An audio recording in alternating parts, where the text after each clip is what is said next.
दोस्तों, अगर आपको भी असेसमेंट ईयर 2024-25 यानी कि फाइनेंशियल ईयर 2023-24 का फॉर्म नंबर 16 इश्यू हो चुका है, तो आप भी फॉर्म नंबर 16 की मदद से अपना ITR 1 आराम से घर बैठे आसानी से फाइल कर सकते हैं बिना किसी एक्सपर्ट और CA की मदद से। दोस्तों, आज की इस वीडियो में मैं आपके साथ डिस्कस करने वाला हूं कि किस प्रकार आप अपने फॉर्म 16 की हेल्प से ITR 1 फाइल करेंगे, अपनी सैलरी इनकम को किस किस हेड में कहां पर दिखाएंगे, कौन कौन सी डिडक्शन आपको अलाउ होंगे, साथ ही फॉर्म 16 को भी हम समझने का कोशिश करेंगे। तो बिना किसी देरी की वीडियो को चालू करते हैं। सबसे पहले हम समझ लेते हैं फॉर्म 16 को। तो फॉर्म 16 में दो पार्ट होते हैं, एक तो होता है पार्ट ए और दूसरा होता है यहाँ पर आप देखोगे पार्ट बी। तो आपकी पार्ट ए इतना इंपॉर्टेंट नहीं होता है, अगर पार्ट ए आपको नहीं मिलता है तो भी आप अपना रिटर्न भर पाओगे, परंतु अगर पार्ट बी आपको नहीं मिला है तो आप अपना रिटर्न नहीं भर पाओगे। तो इसलिए फॉर्म 16 में पार्ट बी अहम रोल निभाता है। फॉर्म 16 के अंतर्गत आपको पार्ट बी मिलना जरूरी है। तो यहाँ पर जो है पार्ट ए होता है, जिसके अंतर्गत आप जहाँ सर्विस करते हैं जिस भी इंस्टीट्यूट या गवर्नमेंट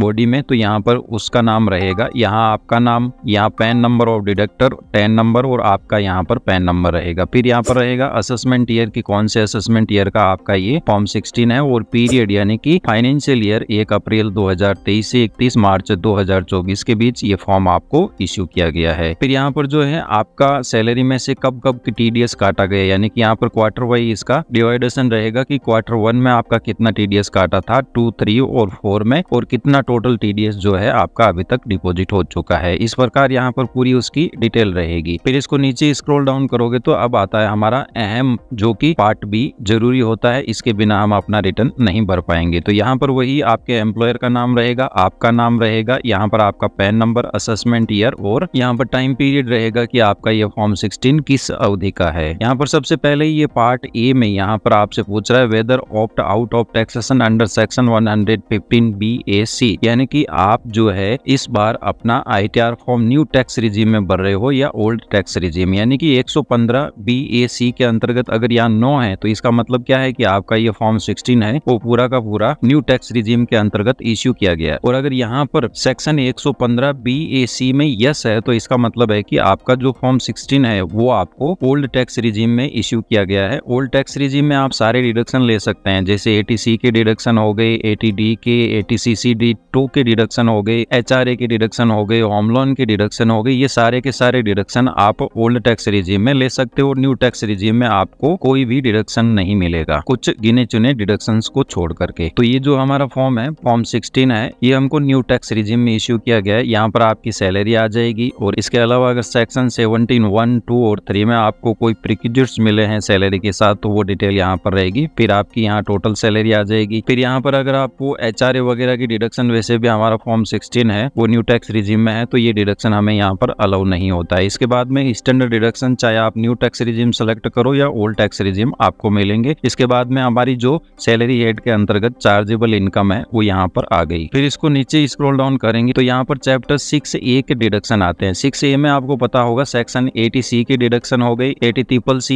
80CCD1 की डिडक्शन, इन तीनों की टोटल अगर आप ओल्ड टैक्स रिजीम में जाते हो तो 1.5 लाख तक छूट मिल सकती है। इसके अलावा 80CCD1 भी 50,000 की अलग से NPS में कंट्रीब्यूशन, और सेक्शन 80CCD2 आपके एम्प्लॉयर द्वारा NPS में अगर कोई कंट्रीब्यूशन किया गया है तो वो यहाँ पर आपको न्यू टैक्स रिजीम अगर आप सेलेक्ट करते हो तो भी आपको ये डिडक्शन यहाँ पर अलाउ होता है। इसके बाद में यहाँ पर जो है आपकी टोटल डिडक्शन कितने हैं वो आ गए, और रिमेनिंग जो आपकी सैलरी बची है वो यहाँ पर आ गई है। इसके बाद में यहाँ पर आपकी सैलरी पे टैक्स कितना बना है और उस पर हेल्थ एंड एजुकेशन सेस लग करके आपका नेट पेबल टैक्स कितना बन गया है, 41,740 रुपए। तो इस प्रकार आपका फॉर्म 16 रहता है यहाँ पर। तो अब हम बिना किसी देरी की फॉर्म 16 की हेल्प से अपना ITR फाइल करना स्टार्ट करते हैं। उससे पहले अगर दोस्तों आप मेरे इस चैनल पर नए हो तो चैनल को सब्सक्राइब और वीडियो को एक प्यार भरा लाइक कर दीजिए, ताकि मेरे को ऐसे और वीडियो बनाने के लिए मोटिवेशन मिलता रहे। और हाँ दोस्तों, अगर अपना ITR एक टैक्स एक्सपर्ट और CA के माध्यम से भरवाना चाहते हैं तो आपको जो स्क्रीन पर नंबर दिए गए हैं उन नंबरों पर आप संपर्क कर सकते हैं। तो अपना इनकम टैक्स रिटर्न फॉर्म भरने के लिए आपको आ जाना है इनकम टैक्स की वेबसाइट पे incometax.gov.in। यहाँ पर आओगे तो यहाँ पर राइट साइड में आपको दो ऑप्शन मिलेंगे, फर्स्ट लॉगिन का, सेकंड रजिस्ट्रेशन का। तो अगर आप न्यू हो और आपने रजिस्ट्रेशन नहीं किया है तो उस पर मैंने एक वीडियो बना रखा है, उसको देख करके आप अपना इनकम टैक्स की साइट पे अकाउंट बना सकते हैं, रजिस्ट्रेशन कर सकते हैं। उसका लिंक मैं आपको आई बटन में दे दूंगा। और अगर आपने रजिस्ट्रेशन कर रखा है तो आपको लॉगिन ऑप्शन पर क्लिक करके यूजर आईडी में अपना पैन नंबर और पासवर्ड इंसर्ट करके लॉगिन कर लेना है। अपने ई फाइलिंग पोर्टल पर लॉगिन करने के बाद आपको दो काम करने हैं। पहला काम करना है, यहाँ पर ई फाइलिंग मेन्यू में आपको मिलेगा फॉर्म नंबर 26 AS। इसको देख लेना है कि आपकी कोई एक्स्ट्रा इनकम यहाँ पर रिपोर्ट नहीं हुई हो। अगर एक्स्ट्रा इनकम आपकी यहाँ पर रिपोर्ट हुई हो तो वो आपको अपने ITR को भरते टाइम यहाँ पर जरूर लेना है, अदरवाइज आपका इनकम डाटा मिसमैच हो जाएगा और आपको नोटिस आ सकता है। तो यहाँ पर असेसमेंट ईयर आपको सेलेक्ट कर लेना है 24-25, व्यू एज HTML करके व्यू और डाउनलोड। इसके बाद में इसको नीचे स्क्रॉल डाउन करना है तो यहाँ पर जो है इनकी बजाज एयरलाइन से यहाँ पर इनको इंश्योरेंस कमीशन भी मिला है जिस पर 177 रुपए का टैक्स भी कटा है। तो ये इनकी एक्स्ट्रा इनकम है जो फॉर्म नंबर 16 में नहीं है, तो ये हमको ITR फाइल करते टाइम लेना है। दूसरा यहाँ पर आपको काम करना है, यहाँ पर AIS का ऑप्शन रहेगा, इस ऑप्शन पर क्लिक करके आपको अपना AIS देख लेना है कि उसमें आपकी कोई अदर इनकम जैसे बचत खाते पर ब्याज है या अदर कोई चीज रिपोर्ट नहीं हुई हो। तो यहाँ पर AIS पर क्लिक करना है और फिर यहाँ पर TIS का ऑप्शन रहेगा, इस पर आपको क्लिक करना है। यहाँ पर ध्यान रखना है फाइनेंशियल ईयर आपका 23-24 ही सिलेक्ट होना चाहिए। इसके बाद में इसको नीचे स्क्रॉल डाउन करेंगे तो यहाँ पर जो है TIS में आप देखोगे इनकी सैलरी कितनी है 5,68,000 और फॉर्म नंबर 16 के अकॉर्डिंग इनकी सैलरी कितनी है 9,93,000। तो आपको जो फॉर्म 16 में सैलरी दी गई है ना वही सैलरी आपको यहाँ पर लेनी है। जो AIS में आपको सैलरी दिखाई दे रही वो नहीं लेनी है क्योंकि ये अपडेट होने में टाइम लगता है। फिर यहाँ पर दूसरा interest from saving bank account भी यहाँ पर हाईलाइट हो रहा है जो कि हमारा फॉर्म 16 में नहीं है, तो ITR फाइल करते टाइम आपको ये भी लेना है। प्लस इंश्योरेंस कमीशन जो कि हमें फॉर्म 26 AS में दिखा था वो भी लेना है। इसके अलावा म्यूचुअल फंड और मिसकेलनेस पेमेंट में यहाँ पर क्रेडिट कार्ड का पेमेंट है और ये भी म्यूचुअल फंड के यूनिट्स जो है परचेज किए हैं। तो इस प्रकार आपको अपना ITR भरने से पहले AIS और फॉर्म नंबर 26 AS यहाँ पर जरूर चेक कर लेना है। कोई भी इनकम अगर आपकी रह गई ITR भरते टाइम तो आपका ITR जो है मिसमैच हो सकता है। इसके बाद में अपना ITR फाइल करने के लिए यहाँ पर आपको फाइल नाउ का ऑप्शन मिलेगा, इस पर क्लिक करना है। Assessment year 24-25 filing mode online और कंटिन्यू ऑप्शन पर क्लिक करना है। इसके बाद में यहाँ पर रहेगा स्टार्ट न्यू फाइलिंग, इस ऑप्शन पर आपको क्लिक करना है। फिर इंडिविजुअल सेलेक्ट करके कंटिन्यू ऑप्शन पर क्लिक करना है। फिर यहाँ पर आपको ITR फॉर्म सेलेक्ट करना है कि आपके ऊपर कौन सा ITR फॉर्म एप्लीकेबल होता है। तो अगर आपको नहीं पता है कि आपको कौन सी इनकम के लिए कौन सा ITR फॉर्म सेलेक्ट करना है तो उस पर भी मैंने एक वीडियो बना रखा है, आई बटन में मैं उसका लिंक दे दूंगा, तो वहां से आप चेकआउट कर सकते हैं और अपनी इनकम के अकॉर्डिंग एकदम करेक्ट ITR फॉर्म आपको सेलेक्ट करना है। अगर आपने गलत ITR फॉर्म का सिलेक्शन कर लिया तो भी आपका ITR जो है इनवैलिड हो सकता है, रिजेक्ट हो सकता है। तो हम जो है यहाँ पर ITR 1 के साथ आगे बढ़ेंगे, तो प्रोसीड विद ITR 1 और यहाँ पर लेट्स गेट स्टार्टेड ऑप्शन पर क्लिक करना। फिर ये पूछ रहा है आप अपना ITR क्यों भर रहे हो, तो यहाँ पर इनकम हमारी जो है बेसिक टैक्स एग्जम्पशन लिमिट से ज्यादा है। इसके बाद में यहाँ पर आपके सामने टोटल 5 टैब खुलकर आएगी। फर्स्ट टैब यहाँ पर रहेगी पर्सनल इन्फॉर्मेशन की, दूसरी इनकम की, तीसरी डिडक्शन की, चौथी जो आपका टैक्स कटा है और पांचवी अगर कोई अदर आपकी लाइबिलिटी है तो 1 बाय 1 करके हम इन पांचों टैबों को कंप्लीट करेंगे। सबसे पहली टैब ले लेते हैं हम यहाँ पर पर्सनल इन्फॉर्मेशन की, तो आपको इस टैब पर कहीं पर भी यहाँ पर क्लिक कर देना है। इसके बाद में प्रोफाइल के अकॉर्डिंग आपका नाम, PAN number, date of birth रहेगा और यहाँ पर आपकी कॉन्टेक्ट डिटेल रहेगी, यानी कि एड्रेस वगैरह रहेगा। अगर आपके एड्रेस में कुछ चेंजेस करना हो तो यहाँ पर एडिट ऑप्शन का यूज करके आप अपने एड्रेस को चेंज कर सकते हैं। मोबाइल नंबर या मेल आईडी या एड्रेस में कुछ भी चेंजेस हो, यानी कि आपका अगर एड्रेस गलत आ रहा है तो इस एडिट ऑप्शन का यूज करके चेंज कर सकते हैं। इसके बाद में नेक्स्ट यहाँ पर ऑप्शन रहेगा नेचर ऑफ एम्प्लॉयमेंट, यानी कि आप कहाँ पर काम करते हो। तो जो फॉर्म 16 है उसके अकॉर्डिंग ये जो बंदा है हमारा आर्मी का बंदा है जिसको फॉर्म 16 इश्यू किया गया, तो आर्मी एक सेंट्रल गवर्नमेंट की सर्विस है। यहाँ पर हम सेंट्रल गवर्नमेंट सेलेक्ट कर लेते हैं। फिर ये फाइलिंग सेक्शन वगैरह सब कुछ ऑटोमेटिकली रहने वाला है, यहाँ कोई चेंजेस नहीं है। फिर यहाँ पर जो है आपका अहम चेंजेस हुआ है, असेसमेंट ईयर 2024-25 में आपका जो ITR फॉर्म ऑनलाइन खुल रहा है ना, ये फॉर्म आपका by default new tax regime में खुल रहा है। तो यहाँ पर ये पूछ रहा है कि ऑप्ट आउट, क्या आप न्यू टैक्स रिजीम से ऑप्ट आउट करना चाहते हो, तो यहाँ पर यस सेलेक्ट करना है। तो यस सेलेक्ट करने का मतलब है कि आप अपना ITR form old tax regime में भर पाओगे, और अगर यहाँ पर बाय डिफॉल्ट नो ही रहा तो इसका मतलब जो है आपका ITR form new tax regime में यहाँ पर खुलने वाला है। तो यहाँ पर एक बात मैं आपको क्लियर कर देता हूँ कि आपका फॉर्म 16 चाहे ओल्ड टैक्स रिजीम में इश्यू हुआ हो चाहे न्यू टैक्स रिजीम में इश्यू हुआ हो, आप जब भी अपना ITR फॉर्म ऑनलाइन भरोगे तो आप अपनी इच्छा अनुसार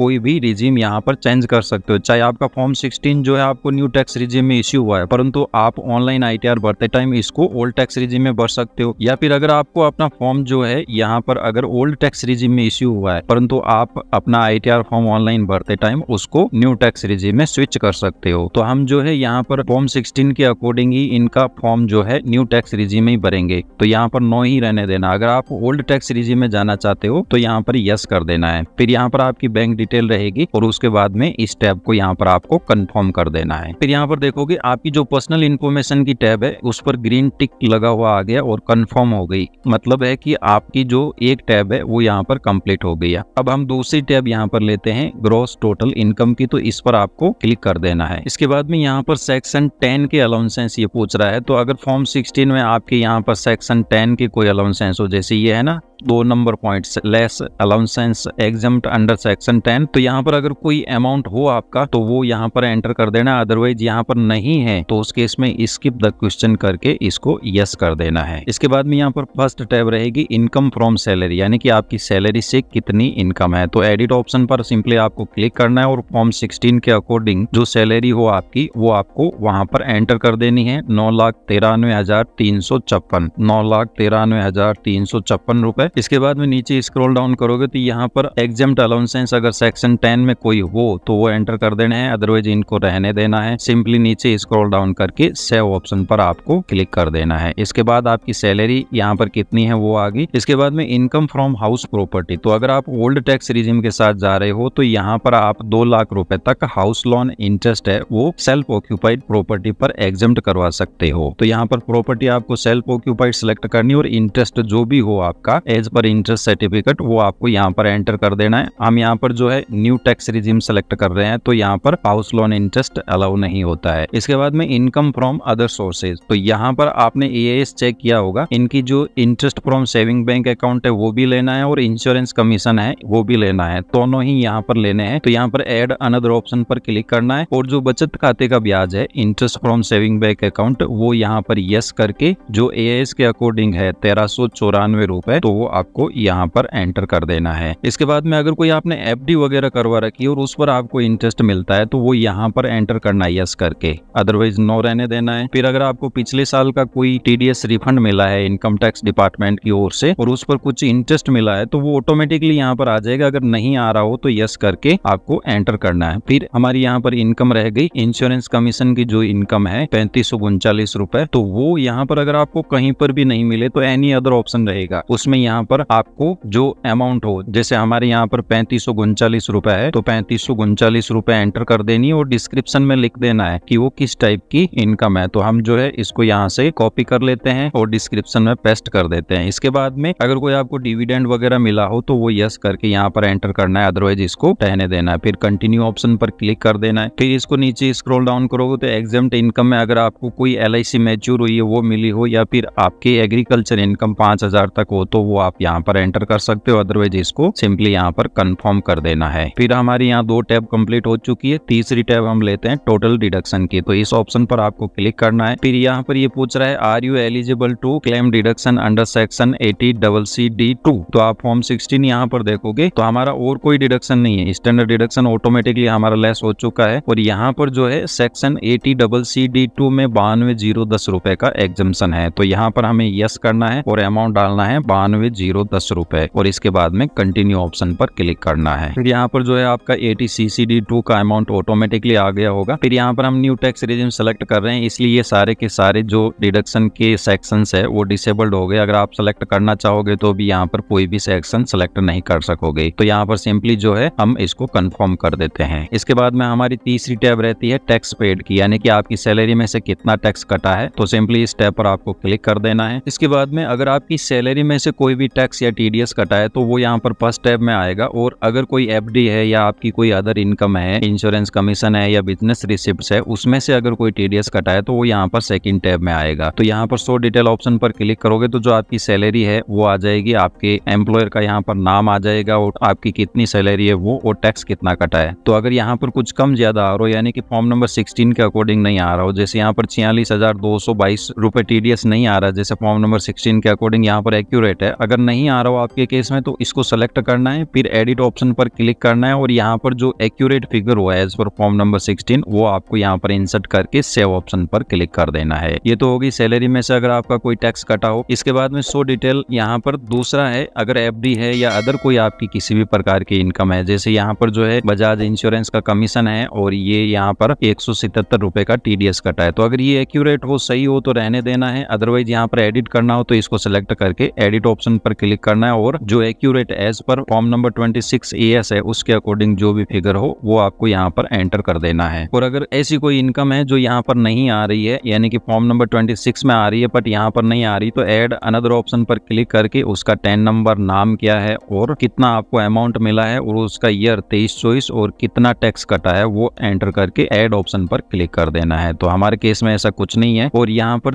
लास्ट टैब, अगर आपकी कोई टैक्स लायबिलिटी बन रही है और आपने खुद से यहाँ पर जमा करवाई है तो उस केस में वो अमाउंट भी आपको यहाँ पर शो डिटेल ऑप्शन पर क्लिक करके जो आपने टैक्स जमा कराया उसका चालान डिटेल आएगा, तो चालान में बीएसआर कोड, चालान सीरियल नंबर, कब जमा करवाया और कितना टैक्स दिया है वो आपको यहाँ पर एंटर करके ऐड कर देना है। तो हम जो है यहाँ पर इसको कैंसिल कर देते हैं। फिर हमारी यहाँ पर टैक्स डिडक्शन की टैब कंप्लीट हो चुकी है, तो सिंपली कंफर्म ऑप्शन पर क्लिक कर देना है। इसके बाद हमारी सारी टैब कंप्लीट हो चुकी है, एक टैब रिमेनिंग रही है, तो सिंपली इस टैब पर आपको क्लिक करना है। इसके बाद में यहाँ पर आपकी कंप्यूटेशन ऑफ इनकम आएगी, यानी कि आपकी ग्रॉस टोटल इनकम कितनी है, 9,48,291। जो यहाँ पर आप फॉर्म नंबर 16 देखोगे ना, तो आपकी जो ग्रॉस टोटल इनकम है 9,93,000 में से 50,000 की स्टैंडर्ड डिडक्शन घटाने के बाद 9,43,356 और उसमें इंश्योरेंस कमीशन और बचत खाते का ब्याज जुड़ के कितनी हो गई, 9,48,291। और उसमें से जो ATCCD2 के डिडक्शन है वो लेस होने के बाद हमारी टोटल इनकम रही है 8,56,280 रुपए। अब इस पर हमारा टैक्स कितना बना है, 40,628 और उस पर एजुकेशन सेस वगैरह लगा है 1,625 रुपए और हमारा जो टोटल टैक्स लायबिलिटी बन रहा है वो है 42,253 रुपए। इसके अलावा अगर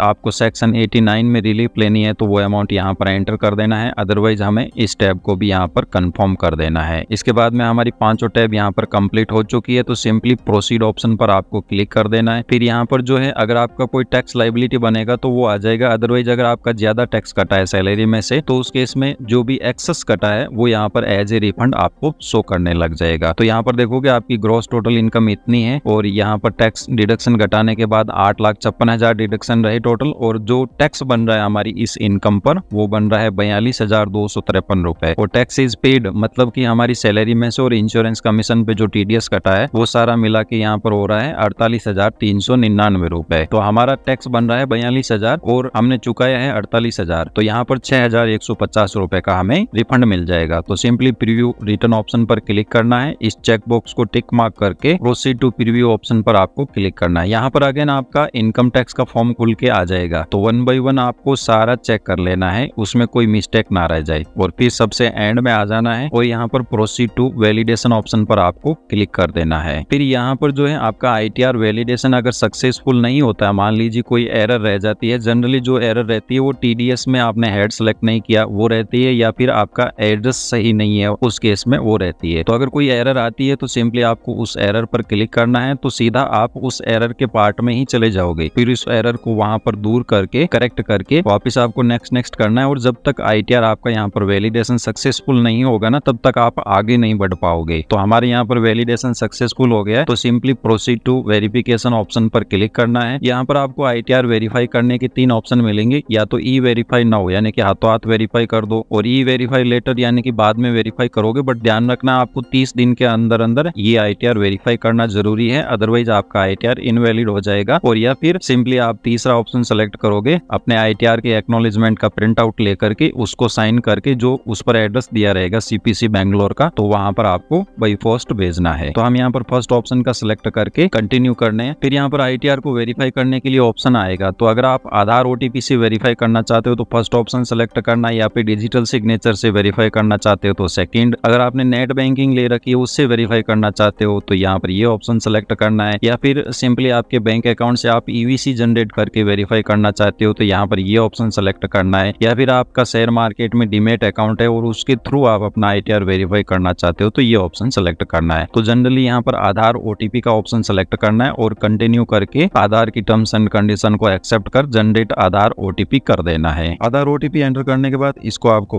वैलिडेट कर देना है। अगर आधार OTP आपका सही होता है तो यहाँ पर कंफर्मेशन सबमिशन मांग लिया जाएगा और सबमिट कर देना है। इस प्रकार दोस्तों आज के इस वीडियो में हमने जाना कि किस प्रकार आप फॉर्म नंबर 16 के हेल्प से अपना ITR खुद से ही भर पाएंगे। और अगर आप अपना ITR खुद से नहीं भरना चाहते और किसी टैक्स एक्सपर्ट और CA के माध्यम से भरवाना चाहते हो तो जो स्क्रीन पर आपको नंबर दिए गए हैं उन नंबरों पर आप कांटेक्ट कर सकते हो। धन्यवाद दोस्तों, और वीडियो अच्छा लगा हो तो चैनल को सब्सक्राइब और वीडियो को लाइक जरूर करिएगा।